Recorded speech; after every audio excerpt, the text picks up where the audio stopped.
سب سے زیادہ اہتمام سے قرآن پیغمبروں کا تذکرہ کرتا ہے. تو اس سے پتہ چلتا ہے قرآن کی نظر میں پیغمبروں کا مقام سب سے اونچا ہے. بہت زیادہ اہتمام سے قرآن نے پیغمبروں کا تذکرہ کیا ہے.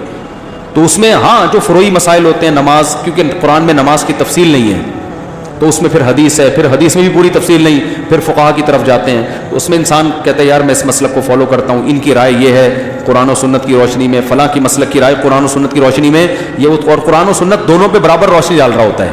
صحیح ہے نا, دونوں چیزیں قرآن و سنت سے مل رہی ہوتی ہیں. لیکن جو بیسک چیزیں ہیں ان میں کوئی مسلک نہیں ہے. ان میں آپ یہ کہہ کے کہ میں سنی ہوں تو سنیوں کا قرآن یہ والا تھا تو میں یہ والے پہ جاؤں گا, اور شیعوں کا یہ والا تھا, نہ نہ نہ. قرآن اللہ کی کتاب ہے. اللہ کہے گا جب اس میں صاف صاف میں نے لکھا ہوا تھا تو اس کو فالو کیوں نہیں کیا. تو لوگوں کو قرآن کو لوگوں پہ نہیں پرکھا جائے گا بلکہ لوگوں کو قرآن پہ. تو آپ اپنے ذاکروں کی یا اپنے مولویوں کی تقریروں کو قرآن پہ پرکھیں گے کہ ان میں کون ایسا ہے جو قرآن کے حساب سے بات کر رہا ہے اور قرآن سے ہٹ کے بات کر رہا ہے. تو جو ہٹ کے بات کر رہا ہے اس کو فالو کرنے کی آپ کو اجازت نہیں ہوگی. مفتی صاحب میں نکاح کرنا چاہتا ہوں, مجھے زنا کا ڈر لگا رہتا ہے کہیں گناہ نہ ہو جائے, لیکن مجھے گھریلو مسائل نکاح کرنے سے روک رہے ہیں, میں کیا کروں. کر لو, جہاں اتنے مسائل ہیں ایک مسئلہ اور ہو جائے گا. کیا خیال ہے؟ پھر ان سارے مسائل ہول سیل کے حساب سے حل کرنا پھر, ٹھیک ہے نا. جہاں اتنے سارے مسائل ہیں ایک ٹینشن اور پالو, پھر ٹینشنیں بہت زیادہ ہو جائیں گی تو پھر ہول سیل کے حساب سے ان کا حل تلاش کرو. کوئی ایسا حل تلاش کرو کہ ساری ٹینشنوں کا ایک ہی حل. اس کا حل یہ ہے کہ حبیب بینک کی بلڈنگ پہ کھڑے ہو کر چھلانگ لگاؤ. یہ حل نہیں ہے, اس کے علاوہ بہت سارے حل. نکاح سے کبھی نہ رکو. دیکھو جب روٹی تو کھانی ہے نا, بھوک لگے روٹی کھانی ہے. اب اس میں آدمی سوچتا ہے کھانے کے بعد پھر جب مجھے نیند آئے گی تو سونے کی جگہ تو کہیں ہے نہیں, سر بھاری ہو جائے گا, پھر بیت الخلاء کا تقاضا بھی ہوگا تو واش روم کا انتظام تو ہے نہیں. اور بھائی کھا لے, اس کے بعد جب یہ ساری چیزیں ہوں گی تو پھر دیکھیں گے کیا کرنا ہے. ٹھیک ہے نا, پھر ہو جاتا ہے نا, کیسے بھی مسائل ہوں, سفر میں ہوں, واش روم دور دور کے بھی نہیں ہیں, ڈرائیور کے سر پہ جا کے بیٹھ جائے گا, ابے روک, ہوتا ہے کہ نہیں ہوتا. اب اس چکر میں کھاتا ہی نہیں ہوٹل پہ کہ یار اگر واش روم کا تقاضا ہوا تو پتہ نہیں ڈرائیور روکے نہ روکے, قیام و طعام 5 کلومیٹر دور ہو اور میری جو واش روم کی سپیڈ ہے وہ صرف 1 کلومیٹر رہ گئی ہے برداشت کی قوت, اور قیام و طعام کہاں ہے 5 کلومیٹر. یہ چیزیں سوچ کے کبھی کسی نے دیکھا کہ کھاتا نہ ہو. او بھائی جب بھوک لگ رہی ہے تو کھانا تو ہے, پیاس لگ رہی ہے تو پینا تو ہے, پیشاب کا سوچ سوچ کے. اور آپ کو پتہ ہے سفر میں واش روم بھی صاف نہیں ملتے. جو نفیس طبیعت کے لوگ ہیں ان کے لیے تو واش روم میں جانا ایک بہت بڑی ٹینشن ہے, لیکن پانی پھر بھی دبا کے پیتے ہیں وہ. کوئی بات نہیں یار, دیکھا جائے گا, دیکھا جائے گا. ہمارے دوست نے بتایا اپنا واقعہ, کہہ رہے ہیں میں گاڑی میں ٹریفک میں پھنس گیا بیچ میں اور پیشاب آ رہا تھا بہت اسپیڈ کے ساتھ. اب ٹریفک میں نا کراچی میں بیچ روڈ میں پھنس گئے. اب میں بتا رہا ہوں کہ آپ شادی کر لیں مسائل کا حل نکل آئے گا. اس پہ یہ واقعہ بتا رہا ہوں کہ جب پھنستا ہے نا آدمی تو کچھ نہ کچھ حل تلاش کرتا ہے.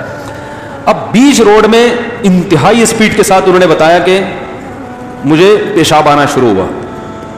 اچھا ہیں بھی وہ بڑے لہیم شہیم نا, قداور, ایسا بھی نہیں ہے کہ سیٹ کے پیچھے کہیں وہ سب نظر آ جائیں گے. وہ کہہ رہے ہیں کہ اب میں گاڑی بیچ میں روک کے کہیں جا بھی نہیں سکتا کیونکہ وہ تو ساری دنیا مارے گی. اب پہلے ٹریفک جام ہے, تو نے بیچ روڈ پہ گاڑی کھڑی کر دی, سائڈ پہ کہیں جگہ نہیں ہے گاڑی لگانے. کہہ رہے اتنی ٹینشن میں آیا, اب دماغ چلنا شروع.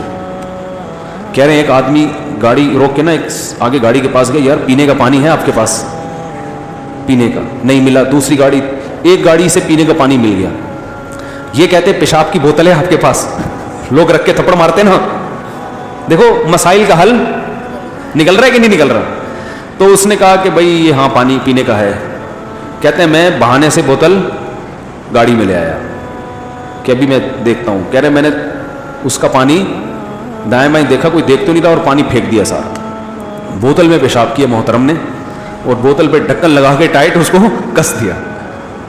اور کہہ رہے ہیں جیسا ہی موقع کہیں نظر آیا نا, کوئی دیکھ تو نہیں رہا, جب رش ختم ہوا تو وہ بوتل باہر پھینک دی. مسائل کا حل نکلا کہ نہیں نکلا؟ اب وہ کہتے ہیں چونکہ کراچی میں ٹریفک بھی ہو سکتا ہے, روڈ جیم بھی ہو سکتا ہے, قریب میں ممکن ہے واش روم نہ ہو, لہذا پانی نہ پیو. تو پیاس کی جو ٹینشن ہے وہ برداشت کرنا کتنا مشکل کام ہے. ایسے ہی چھڑے چھاٹ کے لیے بیوی کے بغیر زندگی گزارنا وہ اس سے بھی زیادہ مشکل کام. ہر وقت شہوت سے دماغ خراب ہوتا ہے, گناہ کے خیالات آتے ہیں, صحت برباد ہوتی ہے. تو بھائی یہ تو کرنا ہی ہے, نکاح تو کرنا ہی کرنا ہے. جب سر پہ پڑے گی تو ٹینشنوں کا حل انشاءاللہ پھر تلاش کریں گے. اور پھر سنجیدگی سے تلاش بھی کرتا ہے آدمی. جب گھر میں تانے ملتے ہیں نا بیوی کی طرف سے, پھر آدمی سنجیدگی سے جاب تلاش کرتا ہے. اچھا بھائی, ان میں سے کسی غیر مسلم کو نہیں دینا چاہیے, اور کیا دینا چاہیے؟ زکوٰۃ, خیرات, فطرہ, صدقہ, قربانی کا گوشت. زکوٰۃ اور فطرہ نہیں دے سکتے غیر مسلم کو. باقی خیرات, صدقہ, قربانی کا گوشت, ہدیہ, یہ چاروں چیزیں غیر مسلم کو بھی دی جا سکتی ہیں.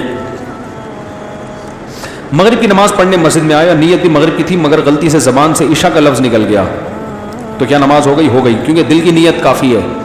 دل میں اگر مغرب ہے تو زبان پہ عشاء ہونے سے کوئی فرق نہیں پڑتا. بیوی بچے انتقال کے بعد سارا سامان لے کر چلے گئے اور وہ سامان بیوی کی بہن استعمال کر رہی ہے, کیا یہ جائز ہے؟ بیوی کے انتقال کے بعد, اچھا بچے سارا نہیں بھائی, جتنا بھی سامان ہے بیوی نے جو چھوڑا ہے اس میں وراثت جاری ہوگی. شوہر کا اس میں چوتھائی حصہ ہے, باقی سب وراثت میں تقسیم کریں. یہ سارا سامان اٹھا کے لے جانا صحیح نہیں ہے. بیوی کا مہر اگر ذمہ میں رہ گیا, اس کا انتقال ہو جائے تو کیسے ادا کرنا ہوگا؟ وراثت, وہ مہر جو ہے وراثت میں شامل ہو جائے گا. اپنا چوتھا حصہ اس میں سے کاٹیں, 3 حصے اپنی بیوی کے بچوں کو یعنی اپنے بچوں کو دے دیں, وہ ان کا حصہ ہے. وہ کیا روح جمعرات کے دن گھر میں واپس آتی ہے یا نہیں؟ روح کو پتہ ہی نہیں ہوتا بھائی آج جمعہ جمعرات ہے, ہفتہ ہے کیا ہے. ایک خاتون نے نے سوال کیا کسی مولانا سے کہ آج کل ریپ کے سین بہت ہو رہے ہیں, اس کی کیا وجہ؟ انہوں نے کہا جب آپ جیسی عورتیں لباس میں باہر نکلیں گی تو ریپ تو ہوگا. کیا انہوں نے درست کہا؟ ان سے جا کے پوچھو بھائی. دوسروں کی ٹینشنیں بھی میرے بیٹا بیٹھ گیا میرا بچہ, آرام سے. مفتی صاحب ایک ایتھیسٹ سے, ہاں یہ ہو گیا, آخری سوال ہے. میرے والدین نہیں, میری ایک بڑی معذور بہن ہے جن کی میں خدمت کرتی ہوں, کیا میں ان کی خدمت چھوڑ کر شادی کر سکتی ہوں جبکہ دوسرے بہن بھائی ان کی خدمت سے قاصر ہیں؟ آپ کو نکاح کرنا چاہیے پہلی فرصت میں. کسی کی خدمت کی وجہ سے نکاح سے نہیں رکنا چاہیے. ہاں یہ ضرور ہے کہ نکاح کرنے میں آپ پہلے یہ شرط لگائیں کہ بھائی میں اپنی اکیلی بہن کو چھوڑ نہیں سکتی, معذور ہے یہ, تو جس سے بھی نکاح کریں اس سے پہلے سے بات کر لیں, تھوڑا میرے ساتھ اس معاملے میں کمپرومائز کرو. وہ کمپرومائز کرنے کے لیے تیار نہ ہو تو کہیں پھر میری طرف سے آپ کو دوسری شادی کی بھی اجازت ہوگی, مجھے بہن کی خدمت سے بولو نا, نہیں روکیں. تو اس طرح سے کچھ آپس میں شرطیں طے کر کے نکاح ہو جائے گا. نکاح میں تاخیر کی تو وہ معذور بہن کی جو حالت ہے کل آپ کی حالت نہ ہو جائے, وہ اور مسائل نہ کھڑے ہو جائیں. کس بینک آفیسر سے شادی کی صورت جائز ہے یا اس صورت میں اس کی آمدنی جائز ہوگی اگر اس سے شادی کر لی جائے تو؟ کیونکہ زوجہ کے لیے کچھ لوگ اس کو حلال کہتے ہیں. جو بینک میں جاب کرتے ہیں نا, ان کی ارننگ تو سود کی ہو تو ان کی بیوی کے لیے تو مجبوری میں جائز ہے اپنے شوہر کی آمدن سے کھانا, کیونکہ اس کے پاس تو کوئی ذریعہ ہے نہیں. لیکن ایسے آدمی سے شادی کرنا جائز نہیں ہے بھائی, وہ تو کسی کی ہو گئی پتہ نہیں تھا, اب مجبوری ہے نا. پہلے سے باقاعدہ ایسے شخص سے شادی کرنا تاکہ پھر وہ سودی آمدن سے آپ کھائیں, یہ اپنے اختیار سے جائز. شادی ہو گئی تو ایک الگ بات ہے, ابھی تو ہوئی نہیں ہے نا. تو کسی کی بھی سودی ارننگ ہو عورت کے لیے اس سے نکاح جائز نہیں ہے. ہو گئی ہو تو ایک مجبوری کی بات ہے. چلیں جی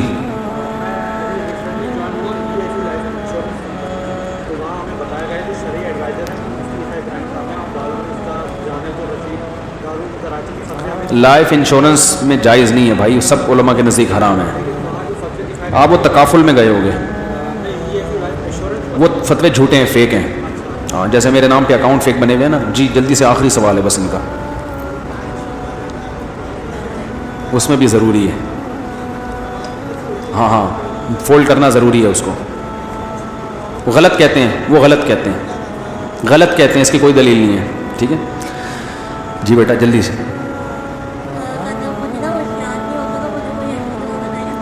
دیکھو جو میں دعا آپ کو بتاؤں گا نا تو وہ دعا بھی تو یاد ہی کرنی پڑے گی نا آپ کو. ان کو کچھ یاد نہیں ہوتا تو کہہ رہے ہیں ایسی دعا بتا دیں کہ یاد ہو جائے کرے. تو جب میں دعا بتاؤں گا وہ بھی تو یاد ہی کرنی پڑے گی نا, پھر پڑھیں گے. تو جتنی دیر میں وہ یاد کریں گے اتنی دیر میں وہ یاد کر لیں جو کرنا چاہ رہے ہیں. بس بیٹا محنت کرو گے تو یاد ہو جائے گا, ٹھیک ہے نا. اور کوئی اس کا حل نہیں ہے. بادام کھاؤ, محنت کرو.